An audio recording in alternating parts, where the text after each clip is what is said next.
Mai is the latest DLC character to be released for Street Fighter 6, and she's been out for about 2 days and already people are split. Some think she's really great and others think she might need some help.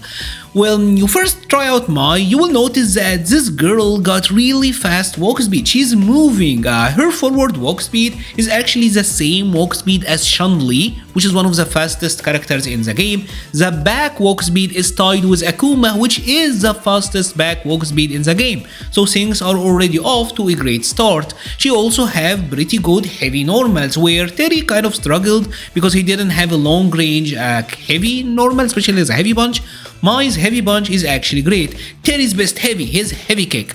Well, Mai got a similar one with about the same range and actually 1 frame less recovery. That is fantastic.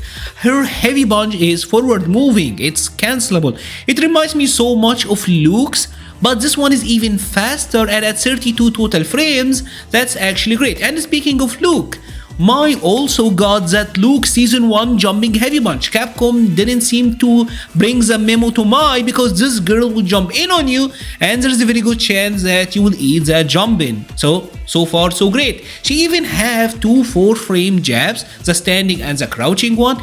And the standing jab will counter hit Link into the crouching medium kick. This is something that Chun-Li have, something that is proven to be very good. Remember, so she got Chun-Li's walk speed and she got Chun-Li's jab into crouching medium kick. Mai, come on!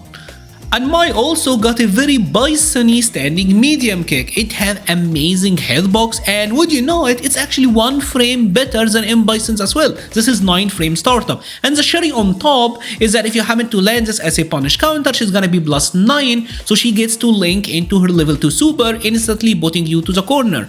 Great stuff. Mai in general have really good cancelability on her normals, I think. A standing medium punch is cancelable, the standing heavy as I said, crouching medium kick, all of them are cancelable, and she has the good old Street Fighter 6 crouching medium kick drive rush.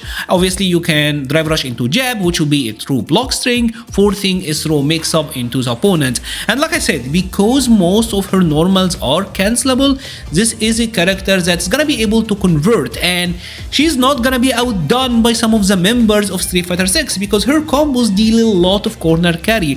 Mai got some really good corner carry on her combos because of her cartwheel that is able to carry you to the corner very easily. So all around, her ground game seems to be immaculate.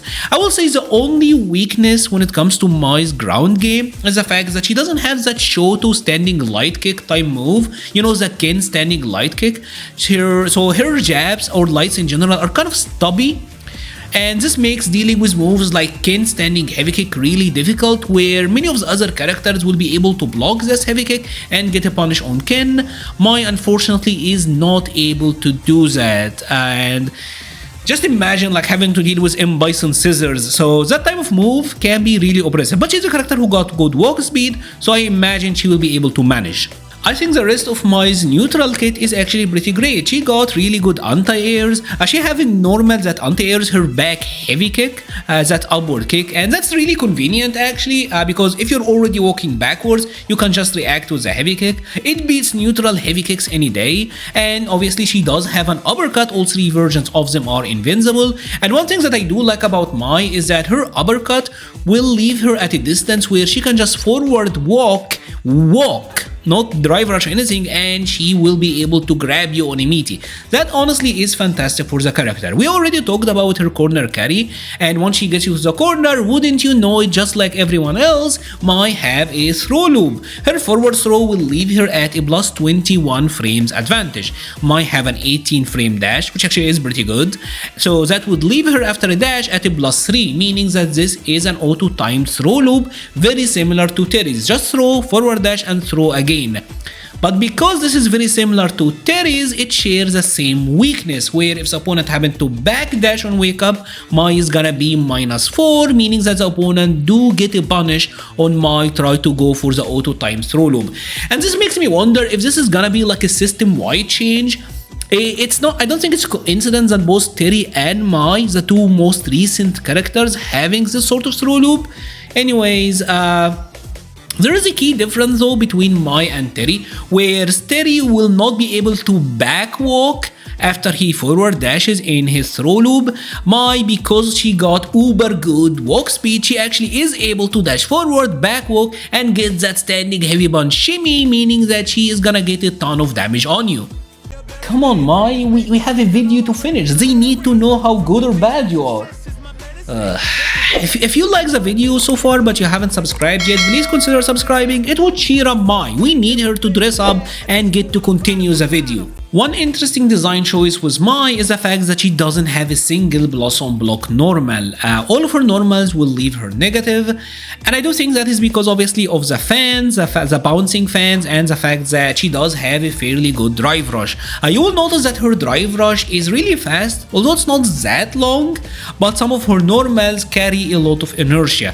I would say especially her drive rush crouching heavy punch seems to move her forward quite a bit, and it almost leaves her in throw range, although that would only let her be +1. Another one that I noticed seems to be really good is a drive rush crouching light kick, which seems to be very reminiscent of Rashid because she will get a combo into the crouching medium punch, which means that you are getting to the corner where you're gonna get throw looped. So her drive rush can be particularly aggressive. I imagine they didn't give her like plus frames because of the fans' pressure. And the fans, the projectiles are by far, in my opinion, the most interesting part of Mai's kit. Her fans are a regular Hadouken motion light, medium, heavy, and the frame data on them seems kinda similar to reuse Hadoukens. They are like 1 frame slower, but they expected 16, 14, 12 frame startup, varying speeds. Now, there's a lot of different properties to this that makes it interesting. For starters, it will flat out lose to other projectiles. If the opponent happens to throw projectiles, they will beat the fan straight out, and the opponent can hit them. This is unfortunate because it means that characters, for example, like Terry, like Bison, like Honda can just bare knuckle go through and you can't really zone them. Mai have to use her hold projectiles, where Mai is pretty much like charging the projectile before she throws it. And once you happen to do that, the projectiles become insane. They will bounce and then they will hit again, and they now become really legit projectiles. What's interesting about the fans getting hit by regular moves is that if the opponent happen to use a light attack and then cancel that light into drive rush, they can get a punish on Mai, and that punish will be unscaled. It will actually do more damage than if they happen to perfect parry the projectile and then get punished. How practical that will be, I'm not really sure, but that is something to keep in mind. So we're at a situation where Mai somehow have the best projectile in the game and potentially the worst projectile in the game. That's really interesting. The charged fireballs are 32 frame startup, and that's a lot. Arki's fireball, that is not really like a zony fireball, is 17. Ed's is 12 and 14, I believe. He's like 27, 28 total frames to get the projectile to come out. So even Ed's fireball is faster to come out, and at least with Ed, like the first part will negate other fireballs, so he's able to hang in fireball wards. Unfortunately for Mai, she can't really hang in fireball wards at all because the 32 frame startup, meaning that you just can't do it, you're gonna get hit. But then Mai have an EX fireball or an OD fireball that is ridiculous. You just throw it out there, it's really fast, 42 total frames, that is insane, and it will bounce. And if you happen to hold it and do any of the extensions, it will flat out beat all other OD projectiles in the game. So like I said, she somehow has the best and the worst projectile in Street Fighter 6. Kind of weird.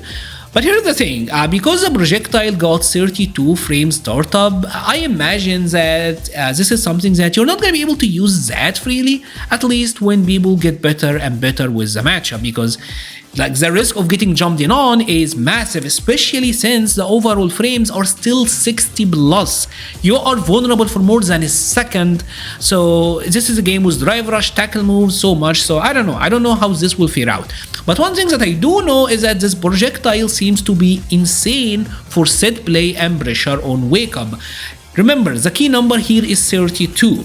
That is a startup. So a lot of knockdowns for Mai will leave her at like 30 or 30 plus advantage, meaning that it is giving you a chance to throw a projectile, and sometimes it will even be meaty. For example, when you end a combo with her medium punch spinny spin, this will leave Mai at an advantage where she can charge a fan, and if the opponent happens to wake up with a button or whatever, they will get hit meaty and she will be able to get a conversion. Maybe if they happen to block, she will be able to get a throw or use like the medium or the heavy versions. Maybe drive rush. It will create a situation, and the same for her DP. That will also kind of create situations in the corner, because in a juggle it will leave Mai at the 29, 30, 31 frames. So you can get a mix here. Unfortunately, because the hold got a lot of recovery as well, if the opponent happened to wake up with a drive impact or even a perfect parry, they can get punishes on Mai. So I feel like this is something that is gonna take some time to develop. When you can use this, what are the safe ways, what are not. I've already seen like day 1 Mai guides, which is like insane, because come on guys, the character is still gonna get figured out.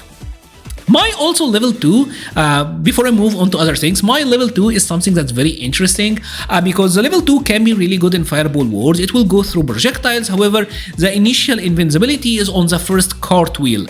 However, if you tiger knee the super, where you're doing like the aerial version, you will be able to punish projectiles almost full screen. And that is unmatched in Street Fighter 6. I think the only character that can do something similar is Cammy. So that is something that is very interesting to keep in mind. But the bag of tricks for Mai is not yet over, because Mai got another card up her sleeve, which is the level 1 super and the buffs. And this is where Mai gets really interesting. When she uses her level 1, Mai will get flame stocks, and these flame stocks enhance Mai in so many ways. Her projectiles are now legit projectiles. They are insanely strong and oppressive. The charged versions are now even crazier. Her combos will deal insane damage at that point. The dive kick is better, juggles are better, and her level 2 super becomes even better. You don't even have to tiger knee it anymore. She's just gonna fly in your face and do a lot of damage. Unfortunately, at least as of right now, I do think the level 1 is kind of hard to set up. The only easy way to combo into it is off of the OD spinny spin. Regularly, the level 1 super got like short range, so even in combos you are prone to its whiffing, and unfortunately it doesn't combo from the heavy spinny spin, so you have to use the OD, and after you do that, the opponent just will be separated. So there's a lot of there's pretty much like full screen, so you are forced to like re-approach. But if you do that, there is unfortunately no way to not use the buff version of your moves. It's kind of like a reused season 1 dungeon situation, where once he got the dungeon, he had to use it. And unfortunately, that is the case. So they will be at full screen, but maybe you don't want to throw your fans, because if you do now, you are wasting your stocks, which you want to use for like a next mix-up, because they will lead to a lot of damage. Generally, Mai's damage without him are a little bit below average, so you want to use the stocks. So currently, I feel like the best way is to carry your opponent to the corner and then combo into a level 1, and then your punish combo, if you happen to get like a Chimmy situation, will be really powerful, or at least okay with the fans. Mid-screen though, I find her level 1 to be a little bit difficult to use, but still there is a lot of room. Overall, I think Mai is a character that got some pretty good basics, but her uniqueness have some hoops that you will need to get over. She is a character that will take some time, I think, but overall I think she will be good. The basics are there, but I think over time, and like when we know how to use her fireballs better and defend against them better, which is something that you gotta keep in mind, as well as her level 1. And I do feel like Capcom kinda kept her in check. Maybe the heavy spinny spin should be able to combo into level 1. Maybe the stocks should carry over between rounds, but I don't know. Seems like a little bit artificially held back. I'm getting the same feeling I had with Terry, where I can see Capcom hands tinkering with the numbers, but she's still a great addition, really fun character, and a really good addition to the roster. If you have enjoyed this video, please leave a like or a comment, it helps the channel so much. I will be leaving a link to the Patreon, Discord, Twitter, and Twitch pages in the description. Thank you so much for watching, and stay safe.